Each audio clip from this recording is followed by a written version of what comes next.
خوشخبری دینا چاہتے ہیں استادوں کو، شاید یہ عید دینے والے ہیں، کس طرح کی عید آپ دیں گے؟ یہ عیدی ہے یقیناً۔ بسم اللہ الرحمن الرحیم۔ ناظرین، آپ کا میزبان محمد محمود آپ کی خدمت میں حاضر ہے۔ ناظرین، آج ہم مرکز ابوبکر صدیق میں موجود ہیں، جو کہ قاری عبدالقیوم صاحب کا ادارہ ہے، مدیر ہے یہاں کے، اور بالکل عید کی چھٹیوں میں یہ خوشخبری دینا چاہتے ہیں استادوں کو، اور بالکل شاید یہ عید دینے والے ہیں۔ دیکھتے ہیں جی کس طرح کی عید آپ دیں گے، بتائیے۔ السلام علیکم ورحمۃ اللہ وبرکاتہ۔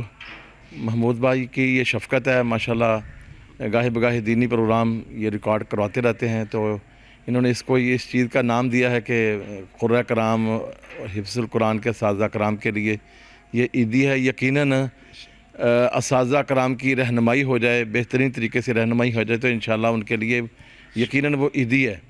تو اساتذہ کرام کی جتنی اچھی تعلیم ہو جائے، اچھی تدریس کا نظام اچھا ہو جائے تو ان کے لیے انشاءاللہ بہتر سے بہتر موقع ملتا ہے پڑھنے کا، پڑھانے کا۔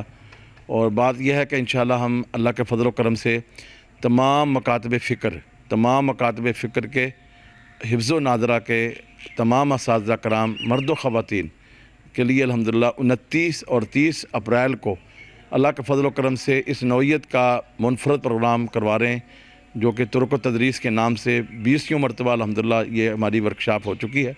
اور انشاءاللہ ہم ایسے موقع پر ایک ایسی چیز بتائیں گے کہ 15 دن کے اندر حفظ یہ کیسے ممکن ہے۔ 15 دن کے؟ ہاں جی، 15 دن کے اندر انشاءاللہ یہ حفظ کا اصول طریقہ بتایا جائے گا۔ تو انشاءاللہ یہ بات تمام حفاظ کے لیے اور اساتذہ کرام کے لیے اور اداروں کے لیے، بچوں کے لیے بڑی خوش آئند خبر ہے انشاءاللہ۔ مزید اس طرح کی ویڈیو کے لیے ہمارے چینل سبسکرائب کریں۔ السلام علیکم۔